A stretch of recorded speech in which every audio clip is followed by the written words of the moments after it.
아가서 네 번째 강해 사과나무 그늘을 사모하라 이런 제목으로 말씀을 전해드리려고 합니다. 대만 타이페이 시내에 사는 어떤 한 청년이 연모하는 그 아가씨에게 2년 동안 한 700여 통의 그 연애 편지를 써가지고 보냈어요.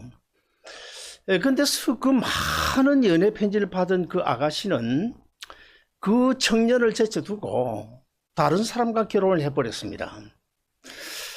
누가 결혼을 했는가 하면 지난 2년 동안 편지를 전달해준 우편 배달부하고 결혼을 했다 그래요. 저도 과거에 연애 편지를 많이 썼습니다만 수백 통도 더 썼을 텐데 사실 2년 동안 매일 한 통씩 연애 편지를 쓰는 거 결코 쉬운 일이 아니거든요. 그래서 연애 편지를 써본 분들은 이제 경험이 있을 텐데 제일 먼저는 시집을 많이 봐야 돼요. 시집을 보고 그리고 문학 서적도 보고 그래서 참 낮에 일을 할 때도 그 편지 어떻게 내가 쓸까 어떻게 쓰면 좋을까 그렇게 머리를 굴리다가 이제 편지를 써보는데 그게 결코 쉬운 일이 아니거든요. 근데 얼마나 억울할까. 그리고 대만이나 한국은 우표 값이 싼지는 모르겠지만 미국을 치면 아마 수십만 원이 들었을 텐데 우표값만 해도 얼마나 억울했을까 그런 생각이 들어집니다. 오늘 본문에도 술람미와 솔로몬의 사랑 이야기가 계속되어지고 있습니다. 이 두 사람의 사랑이 지금 2장으로 넘어가면서 그 사랑의 농도가 점점 더 진해지고 있음을 우리가 느낄 수가 있습니다. 그러므로 이 자리에 계신 저나 여러분도 우리 주님 사랑하는 그 사랑의 농도가 점점 진해지고 그 주님 사랑하는 마음이 깊어지기를 주의 이름으로 축원드립니다. 첫째, 자신의 부족을 알아야 우리 하나님의 인정을 받을 수가 있습니다. 오늘 본문 1절, 2절 우리 한번 같이 읽어보실까요?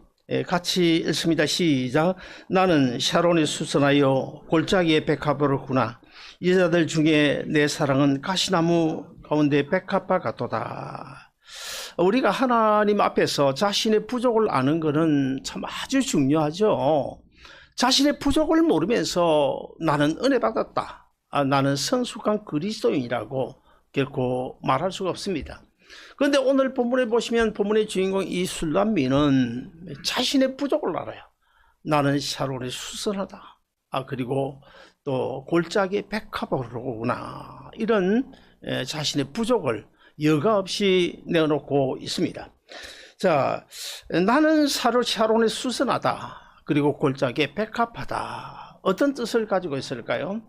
나는 매순 모래바람 불어오는 샤론 강야에 핀 한 송이 들꽃과 같소 그런 이야기고, 또 나는 가파른 골짜기에서 피어나는 외롭게 피어나는 한 송이 장미꽃과 백합화 같소 이런 지금 고백을 하고 있어요. 아주 진솔하게 이 술람이라는 자신의 부족을 솔로몬에게 내어놓고 있습니다. 그러자 솔로몬이 이렇게 화답을 합니다. 그런 말 하지 말아요. 술람미 당신은 많은 여자들 중에 가시나무 가운데 백합화 같소. 제가 옛날에 성경을 젊었을 때도 참 많이 읽었거든요. 그때 성경을 많이 읽었음에도 불구하고 연애편지 쓸 때는 왜 이 아가스 이런 생각을 안 했는지 몰라요. 그때 내가 만약에 내 사랑 당신은 가시나무 가운데 백합화 같소. 그래서 금방 이렇게 넘어왔을 텐데 좀 아쉽기는 하더라고요. 내가 설교를 준비하면서 가만히 생각해 보니까. 자, 창세기 3장에 보시면 우리가 잘 아는 이야기 나오죠. 아담 하가 선악과 따먹고 범죄함으로 하나님께서 그 아담을 저주하고 하를 저주하고 그 뱀을 저주하고 땅도 저주하는 장면이 나오잖아요. 아담만 저주한 것이 아니라 땅도 저주했거든요. 우리 창세기 3장 17절 18절 우리 다시 한번 더 같이 한번 읽어보시겠습니다. 시작. 아담에게 이르시되 네가 내 아내의 말을 듣고 내가 내게 먹지 말라 한 나무의 열매를 먹었은즉 땅은 너로 인하여 저주를 받고 너는 내 평생에 수고하여야 그 소산을 먹으리라. 땅이 내게 가시덤불과 엉겅퀴를 낼 것이며. 자, 여러분, 예수님께서 십자가에 못 박히실 때에 머리에 뭘 쓰셨습니까? 가시로 만든 간을 쓰셨어요. 가시로 만든 간. 왜 가시 간을 쓰셨을까요? 성경에 찾아보면 이 가시 나무란 말이 한 열 몇 군데 나오더라고요. 나오는데 그 중에서 한 세 종류로 우리가 구분해 볼 수 있는데, 첫째는 하나님이 아담과 땅을 저주하신 조금 전에 읽은 우리 창세기 3장 18절에 나오는 이 가시나무, 그 가시나무가 있는데, 자, 히브리어로 고츠라고 그래요. 고츠. 자, 가시나무, 고츠라고 그러는데, 이 고츠가 무슨 뜻인가 하면 저주받은 땅에서 자라난 나무이기 때문에 이 나무는 저주의 상징으로 그렇게 알려져 있습니다. 그리고 두 번째, 요한복음 19장 2절에 보시면 예수님께서 십자가에 달려 죽으실 때에 머리에 가시관을 쓰셨는데, 그 가시나무는 과연 무엇일까? 지금 저기에 보면 우리 사순절을 상징하는 가시관이 나오죠. 가시관을 쓰셨는데, 요한복음 19장 2절에 나오는 그 가시관, 물론 신약 성경이기 때문에 헬라어로 기록되어 있습니다만은, 그러나 구약 히브리어로 번역을 하면 역시 창세기 3장 18절에 나오는 아까 말씀드린 대로 하나님이 저주하신 창세기 3장 18절에 나오는 그 가시나무와 똑같은 원어 고츠라는 단어입니다. 그리고 그러면 자, 이 고츠, 가시나무, 그러므로 따라서 예수님께서 가시면류관을 쓰신 이유가 무엇이니까? 그것은 이 세상이 받아야 될 저주, 그리고 이 자리에 계신 저와 여러분이 받아야 될 그 모든 저주를 우리 주님께서 홀로 담당하고 죽으셨다는 그런 의미가 있습니다. 그리고 세 번째 가시나무는 뭘까요? 오늘 본문인 아가서 2장 2절에 나오는 이 가시나무는 저주받은 세상에서 성도들을 괴롭히는 시련과 고난을 의미합니다. 따라서 고난주간이 들어있는 이 사순절의 상징이 바로 이 가시면류관이죠. 가시면류관.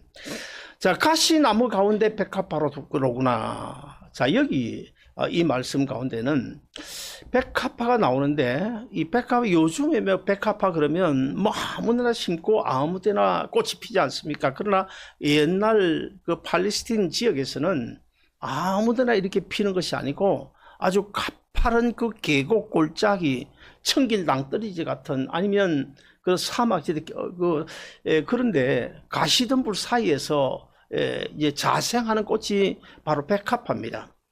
그러므로 저주를 상징하는 가시덤불 사이에서, 가시나무 사이에서 자생하는 한 송이 두 송이 피나는 것이 바로 백합화인데, 사실 이 백합화는 우리가 꽃을 잘 아는 꽃입니다만은 얼마나 청순합니까? 얼마나 고귀합니까?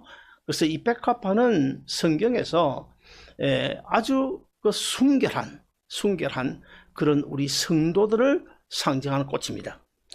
우리 성도들은 제약 세상에 사는 동안에 비록 주어진 삶이 힘들고 어려워도 우리는 백합화처럼 순결해야 됩니다. 순결해야 됩니다. 왜 그런가 하면 우리는 예수 믿고 구원받은 하나님의 자녀이기 때문이고, 또 천국 백성이기 때문이고, 그리고 우리는 세상 삶과 다른 삶의 목적을 가지고 있고, 그리고 또 세상 삶과 달리 장래의 소망이 우리는 분명하기 때문에 우리는 백합화처럼 순결하게 살아가야 된다는 것입니다. 그래서 옛날 믿음의 선배들은 어떤 어려운 시험 한란에도 결코 낙심하거나 좌절하지 않았습니다. 제가 어릴 때도 참 많은 어른들, 난 높고 기억자도 모르는 그런 어른들이 뭐 성경을, 설교를 해도 잘 못 알아듣잖아요. 그러다 보니까 나중에는 뭐 해도 못 알아듣거든. 이해를 못 하거든. 그러니까 목사님들이 뭐라고 이야기하는지 아세요? 아이고, 막 덮어놓고 믿었어. 그 사실에 옛날 그 어른들은 덮어놓고 믿은 거예요. 하나님이 이 세상을 창조하셨고, 하나님의 아들 예수 그리스도가 인간의 몸을 입고 이 세상에 오셨고, 우리가 죄로 인해 죽어야 되는데 내 죄 대신 짊어지고 십자가에다가 죽으셨는데 그분 예수 믿으면 내가 구원 얻는다더라, 천국 간다더라, 영원히 영생한다더라. 단순하잖아요. 사실 이 구원의 진리라는 건 이 방대한 양으로 뭐 다양하게 이렇게 설명을 하고 있지만 아주 심플합니다. 이건 아주 간단해요. 예? 그래서 저는 그 옛날 그 어른들이 비록 난 놓고 기억자는 잘 모르지만은 성경의 내용은 잘 모르지만은 진짜 그들이야말로 순수한 믿음의 사람들이 아니었나, 저는 그렇게 생각합니다. 그래서 그들이 참 어려운 환경 속에서 오직 십자가 붙들고 주님만을 바라보고 그렇게 살아가는 동안에 참 너무 힘들고 괴로울 때는 이런 노래를 불렀습니다. 가시밭에 백합화 성도들이여 하늘의 저 나라를 바라보아라. 영광의 강체 속에 12 진주문 우리를 위하여서 예비하셨네. 저도 뭐 어릴 때 이런 노래를 참 찬양을 많이 불렀는데요. 그렇습니다. 우리는 가시로 가득 찬 세상에서 믿음을 지키기 위하여 참 외롭게 몸부림치는 한 송이의 백합화일 수가 있습니다. 그리고 또 우리는 참 세상 그 어느 누구에도 내 마음을 내어놓을 수가 없어 참 답답하고 괴로운 그때 오직 주님만을 바라보는 한 송이 수순할 수도 있다는 사실 우리가 꼭 기억해야 됩니다.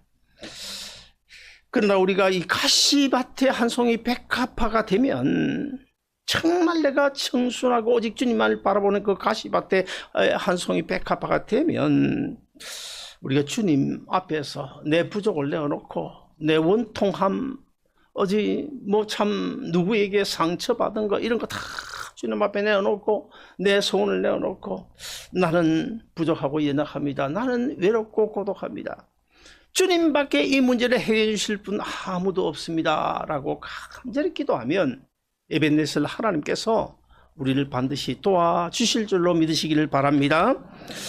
둘째로 사과나무 그늘을 사모하며 살아야 됩니다. 오늘 본문 3절도 우리 같이 읽어보실까요? 본문 3절 같이 읽습니다. 시작. 남자들 중에 나의 사랑하는 자는 숯불 가운데 사과나무 같구나. 내가 그 그늘에 앉아서 심히 기뻐하였고 그 열매는 내 입에 달았구나.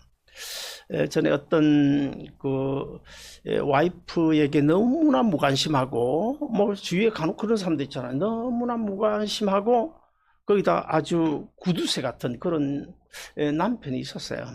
그래서 어느 날 그 와이프 그 아내가 좀 작심을 하고 얼굴에 막 화장도 좀 하고 그래서 이제 퇴근해 오는 남편을 초인종 소리 나니까 이제 밖에까지 나가서 이제 평소와 달리 아주 부드러운 말투로 한마디를 내뱉었습니다. 당신 오늘 보니까 백마탄 왕자 같네. 그랬어요. 이쁘게 꾸민 다음에. 그러면 그 좋게 받아들이면 좋잖아요. 근데 그 남편이 뭘 했는지 아십니까? 뭐라고? 야, 그만 때리쳐, 비라. 백마 같은 소리하고 자빠졌네. 또 돈 달라 그러지? 돈 없어? 하고는 방으로 들어가 버리다. 우리 그랬으면 안 되겠죠? 우리 여성분들 따라 한번 하십니다. 따라 하세요. 제발 그런 남자 되지 마세요. 그럼 또 우리 뭐 남자분들 그냥 있으면 안 되겠죠. 우리 다 요 장로님들이신데 장로들 따라 합시다. 우리 그런 남자 아니에요. 제가 봐도 뭐 그런 남자 아무도 없습니다. 우리 담임 목사님부터 그런 분 아무도 없는 것 같아요. 남자는 안에 시원한 사과나무 그늘이 되줘야 돼요. 시원한 사과나무 그늘이 되줘야 돼요. 뜨거운 햇빛을 막아주는 시원한 그늘, 그리고 또 안에 행복을 채워주는 사랑의 그늘. 오늘 본문에 보시면 이 솔로몬은요, 술람비를 위해서 철저하게 술람비를 위해서 사과나무 그늘이 되어주고 있는 그런 모습을 우리가 발견할 수 있습니다. 첫째, 사과나무 그늘 밑에는 아름다운 열매가 있어요. 본문 3절을 보시면 그 실과는 내 입에 달았구나. 그리고 심히 기뻐하였고.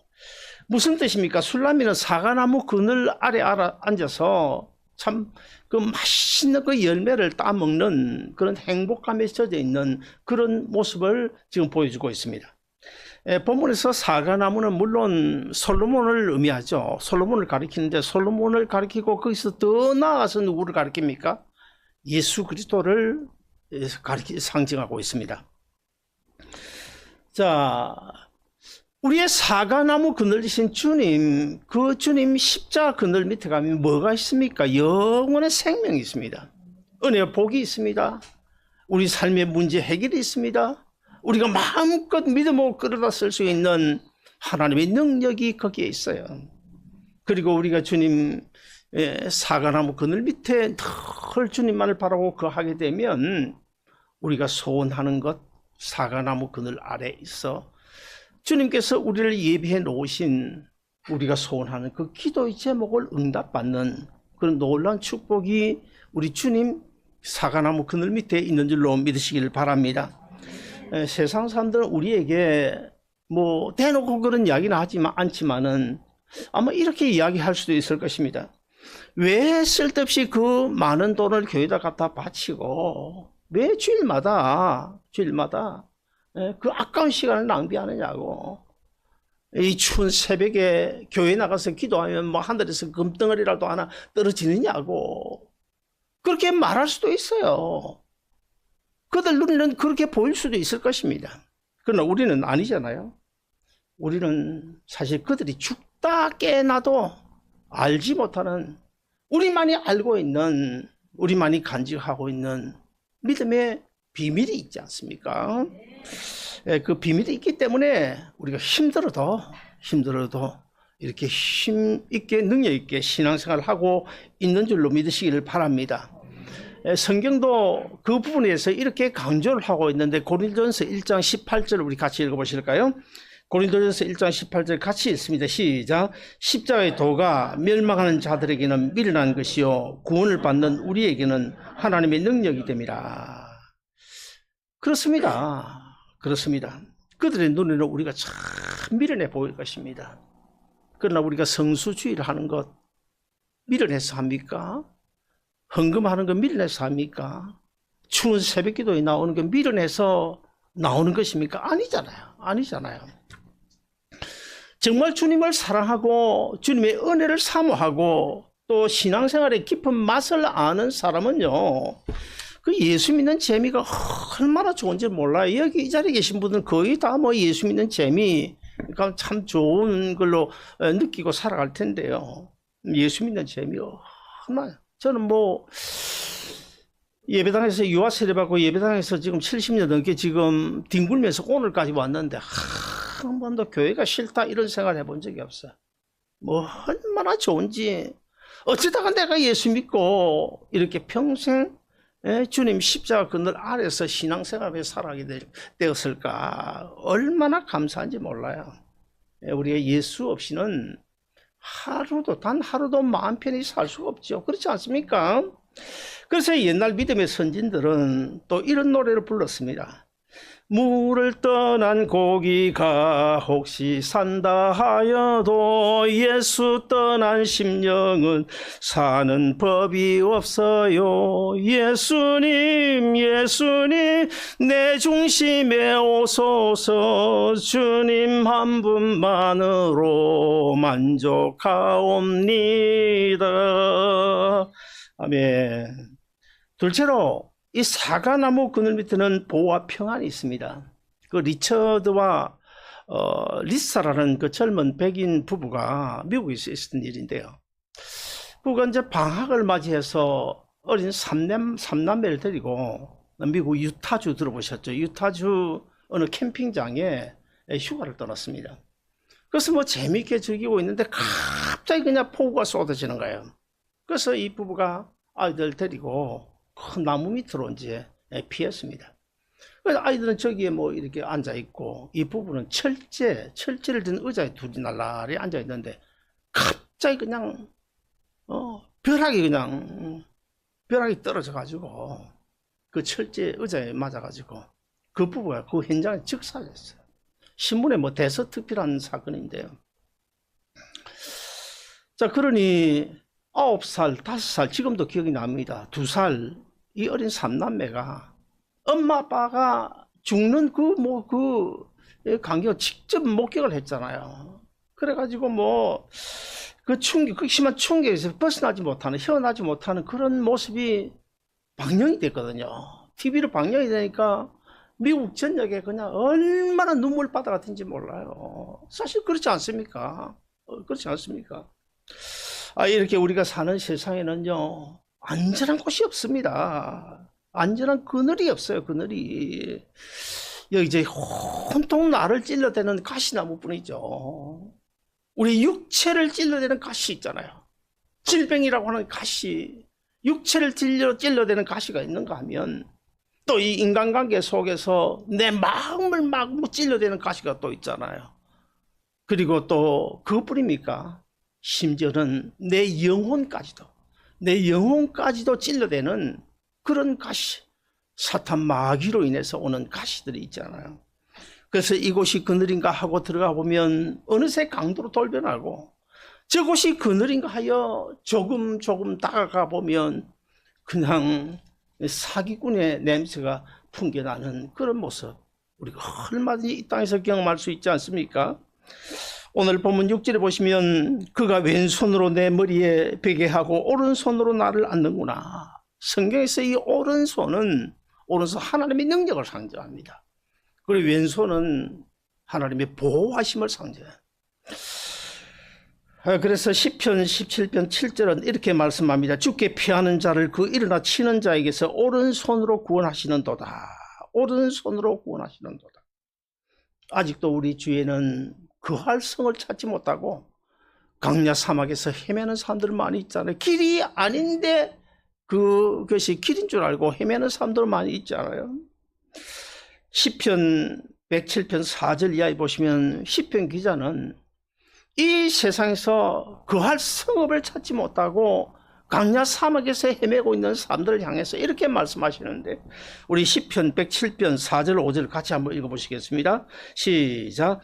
그들이 강야 사막길에서 방황하며 그할 성읍을 찾지 못하고 줄이고 목이 말라 그 영혼이 그들 안에서 피곤하였도다. 그렇습니다.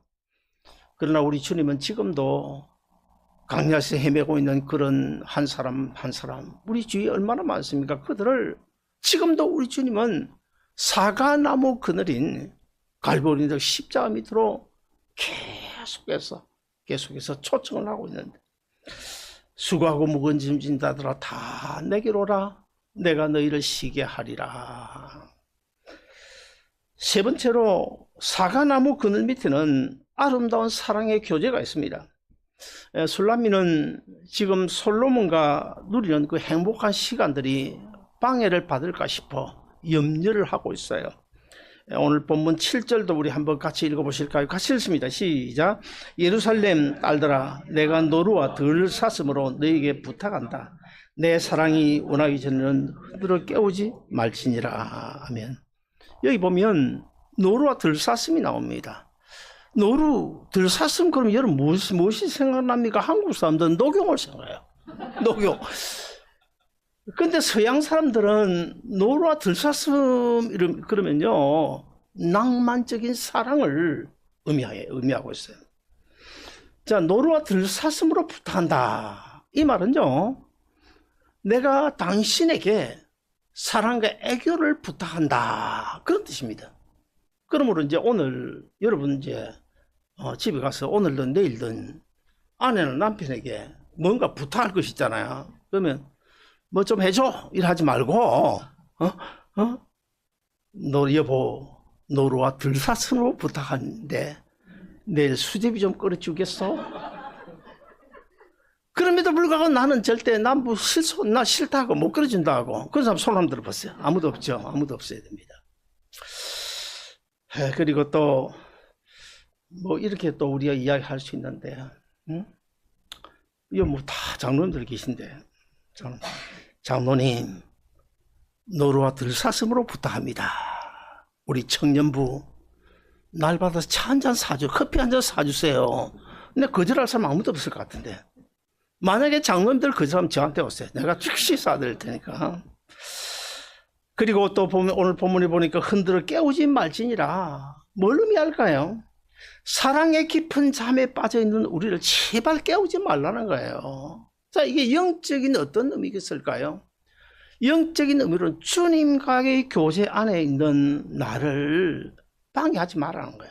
주님과의 교제를 방해하지 마라. 우리가 기도하고 찬양하고 예배하고 헌신하고 충성한 이 일에 방해하는 사람들 간혹 있잖아요. 자기는 안 하면서 막 해방하는 사람들이 큰 교회 가면 들어있거든요. 옛날에 우리 교회도 있었고 다 있어요. 큰 교회 가면. 해성교는 저는 눈에 전혀 안 보입니다. 보이는데 어쨌든 간에 우리가 이 영적인 의미를 잘 깨닫고 어떻게든지 우리가 마음을 합해서 주님을 섬기고 주님을 사랑하고 주님께 헌신하고 충성하는 그런 마음 자세 가지고 살아가야 될 것입니다. 이제 말씀의 결론을 맺습니다. 오늘날 많은 사람들이 시원한 나무 그늘을 찾아 헤매고 있어요.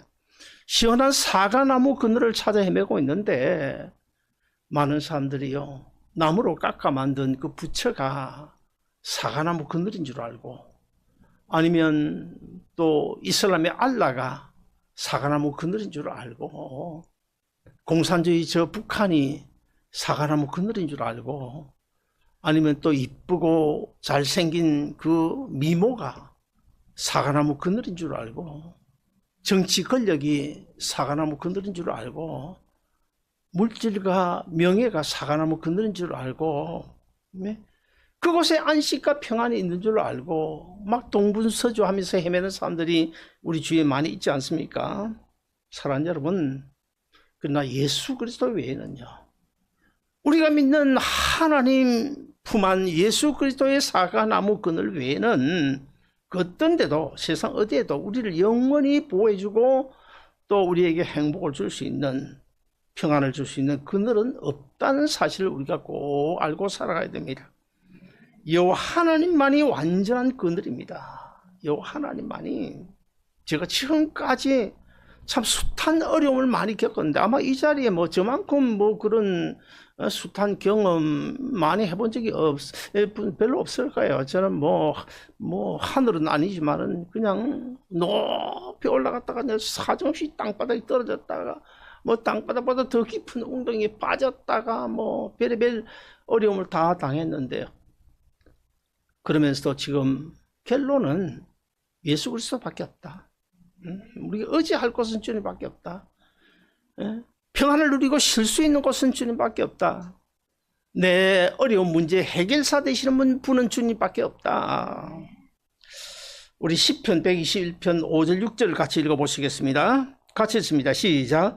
여호와는 너를 지키시는 자라. 여호와께서 내 우편에서 내 그늘이 되시나니 낮에 해가 너를 상하게 하지 아니하며 밤의 달도 너를 해치지 아니하리로다. 그렇습니다. 주님 십자가 밑을 그늘 밑에는 우리가 사모하는 은혜와 복이 있어요. 주님 십자가 그늘 밑에는 세상이 줄 수 없는 위로와 평강이 있습니다. 인도와 보호하심이 있다는 사실을 꼭 기억하고 우리가 남은 인생길을 걸어가는 동안에 주님 십자가 그늘 밑에서 행복을 누리며 살아가는 여러분 모두 되시기를 주의 이름으로 축원드립니다.